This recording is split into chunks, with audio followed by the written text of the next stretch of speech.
जो design pattern है इसका हम एग्जांपल्स कवर करेंगे, 2-3 एग्जांपल्स हम है वो इसमें कवर कर लेते हैं। इसका इंटेंट ऑलरेडी आपको पता होगा कि specify the kind of objects to create using a prototypical instance and create new objects by copying this prototype. आप डीप कॉपी के थ्रू आप क्लोनिंग करते हैं और फिर आप उसी को आगे यूटिलाइज करते हो, बजाय इसके कि आप स्क्रैच से दोबारा इनिशियलाइज कर सको। तो इसका जो पहला बिल्कुल सिंपल फॉर्म में जो इसका एग्जांपल है ट्यूटोरियल पॉइंट वाला, वो ये है कि आपके पास एक शेप का इंटरफेस है और उस इंटरफेस के थ्रू आपके पास जो है वो ऑब्जेक्ट्स है, ठीक है। उसमें आपने बताया इसका कलर क्या है, इसके अलावा जो इसका इक्वल्स का मेथड आपने वो राइट किया हुआ है, और इसके अंदर आपने एक अब्स्ट्रैक्ट मेथड लिख दिया है जो इसकी क्लोनिंग लाजमी करेगा। अब यहाँ पे मैंने खुद डिक्लेयर कर दिया क्लोन का मेथड, ठीक है। तो मैं क्लोनिएबल जो इंटरफेस है जावा का वो यूज़ नहीं कर रहा, बल्कि मैं इन्फोर्स कर रहा हूँ कि ये क्लोन मेथड जो है जो शेप इसी इंटरफेस का ऑब्जेक्ट रिटर्न करेगा, ऑब्जेक्ट को नहीं करेगा बल्कि इसी को रिटर्न करेगा। जो क्लोनिएबल है वो ऑब्जेक्ट को रिटर्न करता है, ठीक है। तो ये इसको रिटर्न करेगा और इसी शेप के ऑब्जेक्ट को, और जो भी इसके चाइल्ड होंगे वो इसको लाजमी इम्प्लीमेंट करेंगे। तो इसमें पहला जो शेप है वो रेक्टेंगल है, वो इसको इम्प्लीमेंट कर रहा है। और इसने जो क्लोन का मेथड है उसके थ्रू ये डीप कॉपी कैसे बना रहा है कि वो इसका कंस्ट्रक्टर यूज़ कर रहा है, ठीक है। उसी कंस्ट्रक्टर के थ्रू ये इसको ऑब्जेक्ट बना रहा है और उसको खुद अपने आप को इसको पास कर देता है। तो जो करंट वैल्यूज़ है इस ऑब्जेक्ट की वो कॉपी हो जाती है, और फिर वो वाला जो ऑब्जेक्ट है वो नया जो ऑब्जेक्ट्स बन जाता है वो ये उसको रिटर्न कर देता है, ठीक है। तो ये करंट ऑब्जेक्ट्स की एक रिप्लिका बना के उसको रिटर्न कर देता है।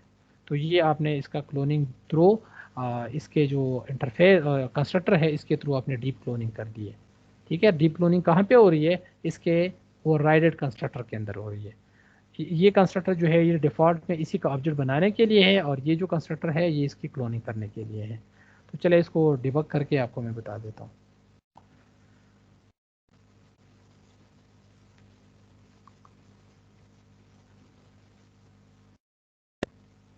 अच्छा, सबसे पहले आप इसका बेसिक जो कंस्ट्रक्टर है वो कॉल करते हैं कि मुझे ब्लू कलर का एक फोर्थ और वाई पोजीशन के ऊपर एक एक्स और वाई पोजीशन है ये, ठीक है। इसके ऊपर एक रेक्टेंगल बना के दो। तो ये इसके अंदर वैल्यूज़ आ गई है और वो सेट हो गई है, ठीक है। अब ये आपका एक ओरिजिनल ऑब्जेक्ट बन गया। अब इस ऑब्जेक्ट का आप क्लोन चाहते हो, तो अब आप क्या करते हो, इसी ऑब्जेक्ट के ऊपर इसका क्लोन का मेथड कॉल कर रहे हो। तो वो बाय डिफ़ॉल्ट शेप रिटर्न कर रहा था, और शेप को फिर आपने यहाँ पे उसको पार्स कर दिया रेक्टेंगल के अंदर, वो इसको असाइन हो जाएगा, ठीक है। चूँकि रेक्टेंगल जो है वो भी शेप को इम्प्लीमेंट कर रहा था, तो लिहाजा ये इसके अंदर आप पास हो सकता है। तो अब मैं इसका क्लोन के मेथड के ऊपर गया हूँ। तो क्लोन के मेथड के अंदर डायरेक्टली क्लोनिंग नहीं हो रही, बल्कि इसके थ्रू कंस्ट्रक्टर इसकी क्लोनिंग हो रही है, ठीक है। तो इसका जो दूसरा वो राइट कंस्ट्रक्टर है उसमें ये अपने आप को पास कर देता है कि मेरी कॉपी बना के तुम रिटर्न कर दो, ठीक है।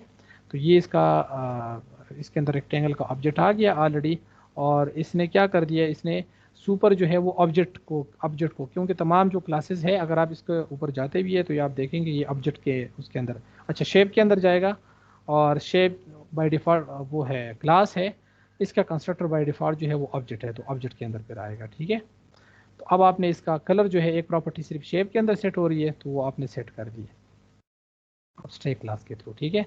बाकी जो विड्थ और हाइट है वो आपने रेक्टेंगल या यहाँ यहीं पे आपने इसकी जो डिक्लेरेशन की हुई है विड्थ और हाइट की वो आपने कॉपी कर दी है, इसी के इसने सेल्फ से अपनी कॉपी ले ली है, ठीक है। और अब जो है वो क्लोन ऑब्जेक्ट जो है वो रिटर्न हो गया, और क्लोनिंग जो है ये शेप का जो ऑब्जेक्ट है रेक्टेंगल का उसने रिटर्न कर दी है, वो फिर दोबारा रेक्टेंगल में कास्ट होकर इसको असाइन हो गया। और अब ये चेक कर रहा है कि अच्छा ये इक्वल होगा, क्योंकि वैल्यूज़ उनकी सेम है तो ये सेम होगा, ठीक है। अब इसको भी आप इक्वल्स के मेथड पे जाते हैं तो वो देखते हैं कि क्या ये ऑब्जेक्ट जो है ये इस रेक्टेंगल का ऑब्जेक्ट है, तो अगर है और इसके अलावा ये दोनों ऑब्जेक्ट सिमिलर है तो फिर जो है वो ये अगर नहीं है सिमिलर तो फिर फॉल्स रिटर्न कर दो। ये कह रहा है कि अगर इंस्टेंस इसका नहीं है, ठीक है, तो फिर फॉल्स रिटर्न कर दो। अब अगर अब ये था, लिहाजा इसने क्या कर दिया कि इसने इस ऑब्जेक्ट को जो ऑब्जेक्ट फॉर्म में आया था इसको रेक्टेंगल में कन्वर्ट कर दिया, और अब ये देखता है कि इसका विड्थ और जो प्रॉपर्टीज़ है वो सारी कंपेयर करके रिटर्न कर रहा है कि ठीक है ये एग्जैक्टली वही वाला रेक्टेंगल है। तो ये इसने रिटर्न कर दिया और कहते हैं कि क्लोन ऑब्जेक्ट जो है वो फिलहाल बिल्कुल इक्वल है। अगर आप इसकी एक क्लोन वाले प्रोजेक्ट की एक विड्थ या हाइट चेंज करेंगे तो वो मैच नहीं करेगा, और फिर ये कहेगा कि इक्वल नहीं है, ठीक है। तो ये बड़ा सिंपल साइज़ का एग्जांपल था कि आपने एक ऑब्जेक्ट बना लिया और क्लोन मेथड के थ्रू उसका क्लोन ले लिए और फिर आपने कंपेयर कर दिया कि क्लोन जो है वो एक्चुअल के बराबर है या नहीं है। तो चूँकि वैल्यू सेम थी लिहाजा वो सेम है। तो ये पहला एग्जांपल हो गया है और इसकी रिकॉर्डिंग में स्टॉप कर लेता हूँ, फिर दूसरा जो है वो एग्जांपल थोड़ा सा कॉम्प्लिकेटेड करते हैं।